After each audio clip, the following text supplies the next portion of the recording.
Aujourd'hui, je vais vous raconter l'histoire des frères Zimmer. Karl et Otto sont des personnalités captivantes et mystérieuses. Karl Zimmer était un artiste intuitif qui a appris à dessiner par lui-même. Otto Zimmer, lui, est né aveugle de l'œil gauche et portait un patch. Chaque fois qu'il l'enlevait, il s'ouvrait à des pouvoirs de clairvoyance et de prédiction. Ils étaient très unis.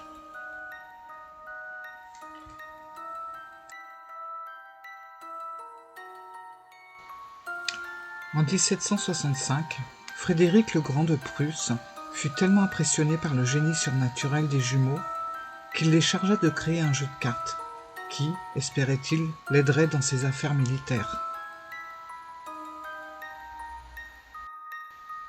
Pendant 3 ans, les jumeaux ont travaillé sur l'oracle. Mais quand il a été terminé, ils ont décidé de le garder pour eux, car son pouvoir était trop immense pour être donné. Peu importe à qui il était destiné. Se sentant trahi, le roi ordonna d'arrêter les jumeaux désobéissants et de saisir l'oracle. Malheureusement pour lui, ni les jumeaux, ni les cartes n'ont pu être retrouvés.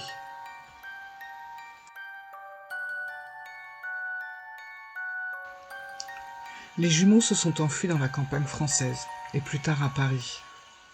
Après la Révolution, ils sont devenus de fervents partisans de Napoléon Bonaparte et ont rapidement gravi les échelons de la société. Ils sont devenus riches. Les lectures avec l'oracle de Zimmer sont devenues à la mode lors de dîners élégants.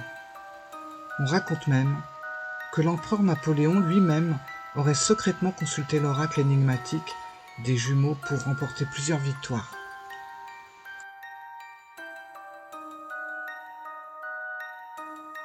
Au début des années 1800, les jumeaux Zimmer partent pour Londres pour divertir un public désireux d'assister en personne à leur spectacle surnaturel.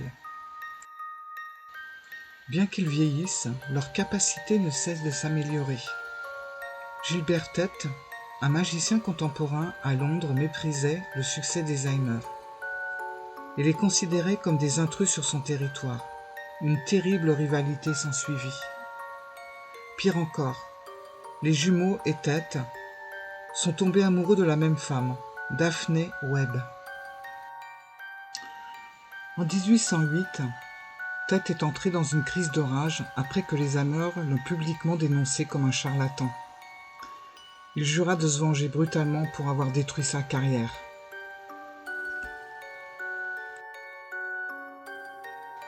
Otto Zimmer était clairvoyant et capable de voir dans le futur, mais il ne pouvait le faire que pendant la pleine lune.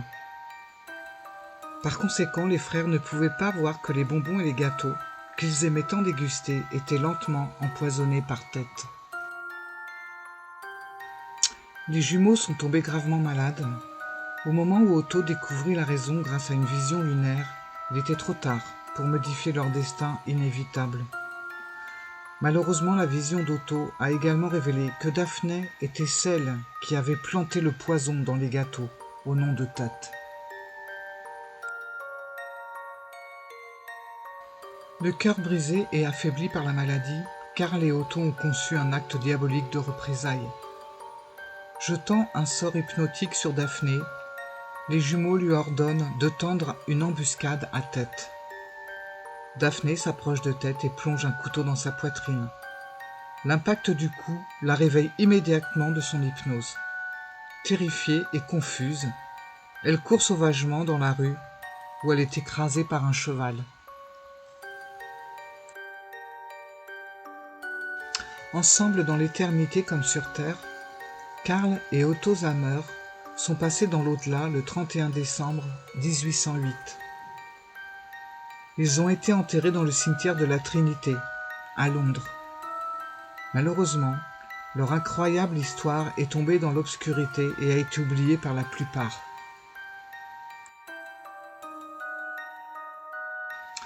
Jusqu'à présent, l'oracle des jumeaux Zimmer était considéré comme perdu dans l'histoire.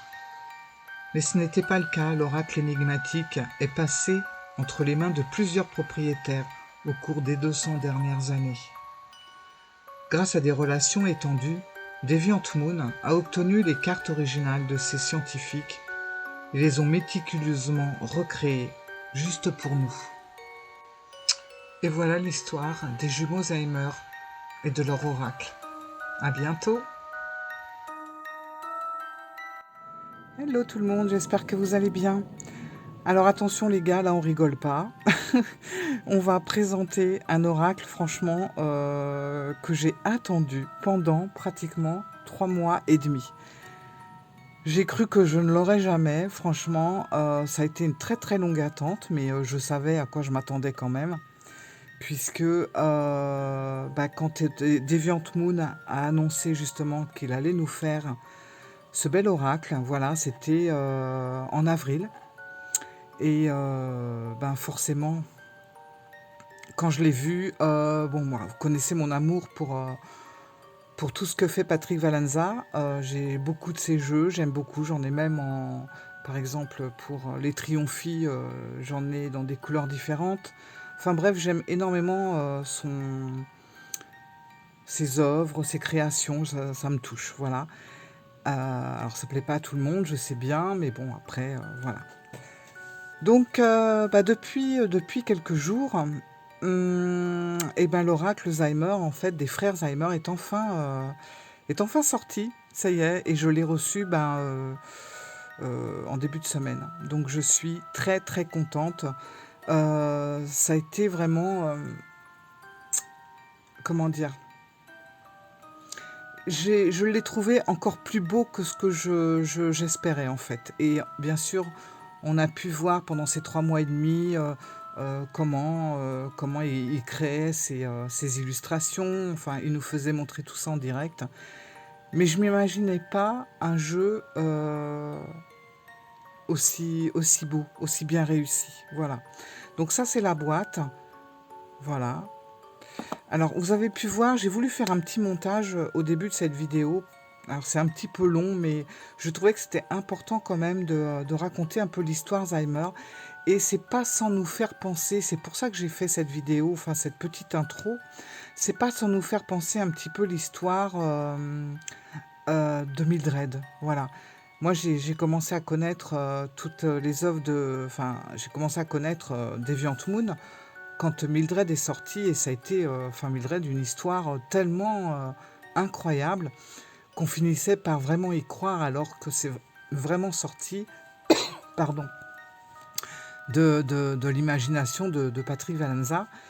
Et je trouve que des années après, il nous refait un petit peu la même chose avec les frères, les jumeaux Zaheimer. Donc j'ai vraiment voulu vous raconter cette petite histoire pour vous montrer un petit peu le parcours de ces deux frères. Voilà. Alors moi j'ai mis ça dans le pochon de Mildred en plus, vous voyez, que j'avais fait, exprès pour Mildred, voilà, avec ce côté un peu vieilli, sali et tout ça. Du coup, je l'ai mis pour celui-là. Voilà. Alors, vous allez voir, c'est assez... Alors, j'ai pas trié... Attendez, je vais juste remettre quelques petits trucs dans l'ordre. Voilà, j'ai remis dans l'ordre. Alors, on a une petite carte de présentation que je trouve très jolie, voilà, avec des couleurs un petit peu passées, un petit peu anciennes. Voilà. Hop. On a une autre petite carte comme ça. Donc là, on voit vraiment les deux frères qui sont là. Et puis maintenant, on va passer sur je vais vous montrer un petit peu les cartes. Voilà. Je suis tellement contente de l'avoir, j'y crois pas. Je crois pas l'avoir reçu enfin. Voilà, alors je vais pas trop vous décrire les cartes, je vous laisse simplement admirer. Alors pourquoi je vous les décris pas? Parce que j'ai le jeu depuis très très peu de temps et que j'ai pas vraiment encore eu le temps de travailler avec. Je me suis vraiment... je me suis plus attardée sur l'histoire pour bien m'imprégner justement de ces deux personnages. Mais les cartes, voilà, je les ai pas trop étudiées encore, donc je vous laisse tout simplement admirer... Voilà, d'admirer les illustrations, pardon, qui sont vraiment super jolies, je trouve. Alors, c'est pas sans nous rappeler un petit quelque chose. Alors, du Deviant Moon, pas trop, parce que le Deviant Moon était vraiment très particulier, mais du Triomphi carrément. Moi, il y a des cartes qui me font penser au Triomphi, alors ça ne pouvait que me plaire, forcément, puisque le tarot du Triomphi della Luna fait partie de mes tarots chouchous, en fait. Voilà. Alors, bien sûr, il y a un PDF qui est à télécharger pour mieux comprendre encore les cartes. Et en plus de ça, je trouve qu'il y a toutes les explications. Donc, s'il y a quelques cartes qui nous semblent un petit peu énigmatiques, franchement, le PDF est pas mal expliqué. Regardez celle-là comme elle est belle.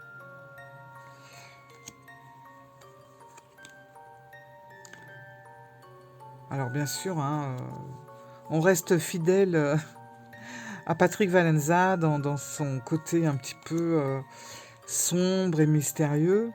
Mais en même temps, moi, j'ai toujours trouvé qu'il y avait dans ses œuvres, il y avait toujours quelque chose de très beaucoup de sensibilité en fait. Alors vous allez me dire qu'on voit ça, voilà quoi. Mais bon, il faut aussi quand même un peu aller au-delà. Puis alors, vous voyez, il y a quelques cartes. Voilà, on a vraiment l'impression que c'est des cartes qu'on a récupérées. Il y en a quelques-unes qui sont tachées comme ça. Alors, pas toutes. Et c'est ça qui est chouette. On voit que c'est vraiment ciblé. Donc, il y a quelques cartes qui ont des petites taches à droite, à gauche, en dehors de l'illustration.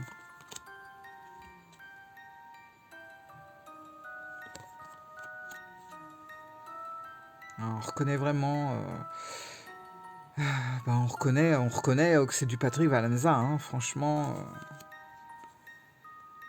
Alors, il y a quelques cartes qui sont plus sages, voilà, où on est dans quelque chose de plus concret, puis d'autres, bon, ben, un peu moins. Ça a été la toute première carte que j'ai tirée quand j'ai eu mon jeu. La carte du temple est magnifique, franchement. Et elles ont tout un sens, faut pas croire que voilà, c'est juste des cartes comme ça. C'est vraiment, elles ont des explications, elles ont vraiment un sens pour ben, quand on fait des tirages en fait. Voilà, très belle carte aussi. Ah celle-là, je l'adore bien sûr. D'ailleurs cette carte de la mélancolie va très bien avec le roi de bâton du Triomphi. Ils vont très bien ensemble.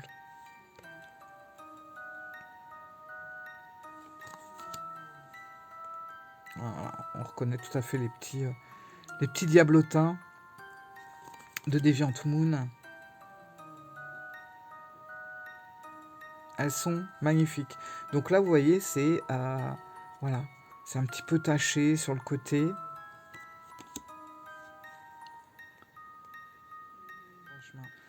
Celle-là est très belle aussi. Voilà. Alors bien sûr, je vous ai raconté toute l'histoire au début de la vidéo. C'est vraiment parce que ça retrace un petit peu quand même tout le parcours des frères. Voilà. Avec les gâteaux, la révolution, etc. Il y a beaucoup de choses qui reviennent dans le jeu. Ce qui est un peu normal en même temps, puisque le jeu tourne autour de cette histoire. J'aime beaucoup celle-là aussi. C'est marrant, elle me rappelle l'illusionniste de l'oracle de Marseille. Voilà.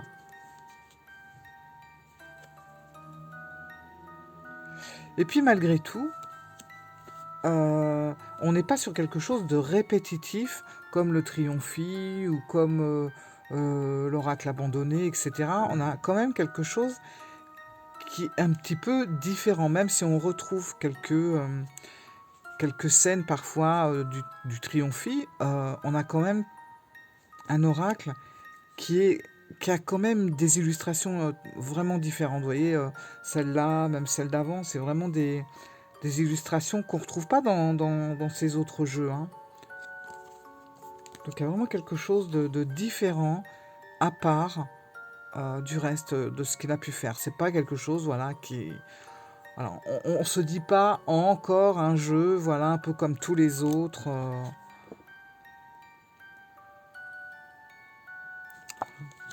Et moi, ce que j'aime beaucoup, alors on a le chaudron, ce que j'aime beaucoup, c'est... Alors, il y en a qui n'aiment pas. Moi, j'adore ce que ça donne un côté un peu plus authentique. C'est que les cartes, voilà, ne sont pas arrondies. Et ça donne quand même un certain charme ancien aux cartes, je trouve. Voilà, c'est vrai qu'au départ, ça pique, pardon, mais ça finit par s'arrondir naturellement, en fait. Hein.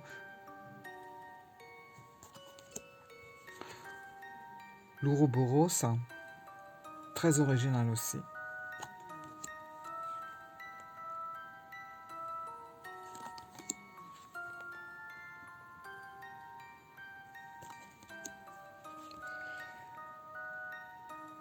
Il y a de belles couleurs. J'aime bien le côté aussi des cartes quand elles sont colorées comme ça complètement. Même le fond, je trouve ça très joli aussi. Et ça, par contre, ça, des fois, on retrouve pas souvent ça. Je sais pas. Enfin, bon, je dis ça, mais si dans certaines cartes, quand même, le Deviant Moon est quand même bien rempli au niveau des couleurs. Le Triomphi est plus aéré, par contre.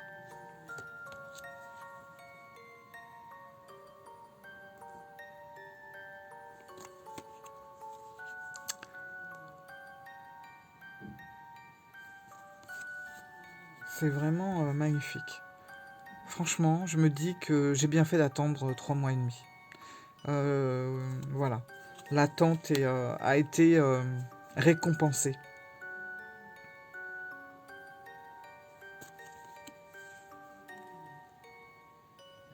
C'est du beau travail. La mandragore est magnifique.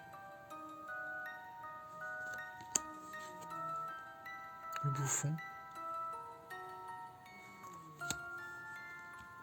Franchement, si vous êtes fan comme moi des œuvres de Patrick Valenza, enfin, vous pouvez pas passer à côté de cet oracle. Je le trouve tellement... on sent la patte de Patrick, mais en même temps, on est dans quelque chose de tellement différent du reste, je trouve. Alors là, vous voyez, pour ça, le boucher, vous voyez, on a des traces de sang un peu autour de la carte. Celle-là, elle est super belle aussi. Alors, voilà. Là, je vous ai montré les 50 cartes. Mais on a des cartes supplémentaires. Alors, elles sont vraiment originales. Alors, c'est dommage. Alors, attendez. Je vais essayer de retrouver à peu près... Enfin, au moins vous montrer un exemple.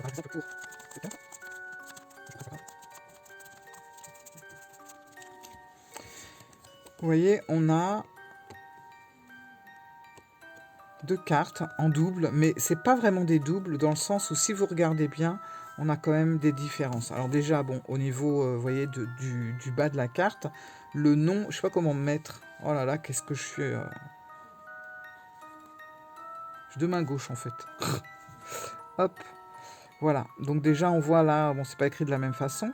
Et puis si vous regardez bien, au niveau de l'illustration, on voit que c'est différent. Déjà au niveau des fleurs en haut, bon, le soleil, la lune sur les côtés, on voit quand même que le petit ange à l'intérieur est différent. Voilà. Après, chacun se fera son idée par rapport à ça. C'est exactement pareil pour le chaudron. Vous voyez, le chaudron, on a quand même des différences, que ce soit au niveau ici. Voilà. Bon, il faut observer un petit peu, mais il y a pas mal de différences. Bon, je vais pas tout vous montrer non plus, mais par exemple, voilà, pour l'Ouroboros, c'est pareil.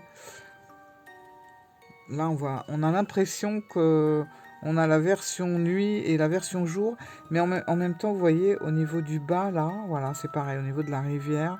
Enfin, il y a plein de petites différences comme ça. Alors, c'est vraiment sympa. Et puis, je vais vous montrer le dos quand même, qui est splendide. Hein. Regardez-moi ce dos. Très très beau. Limite, on a l'impression qu'il vous scrute le jeu. Par contre, les 5 cartes supplémentaires ont un dos différent. Voilà, hop. Voilà, c'est comme ça. Donc on a l'impression de cartes un petit peu plus peut-être lumineuses.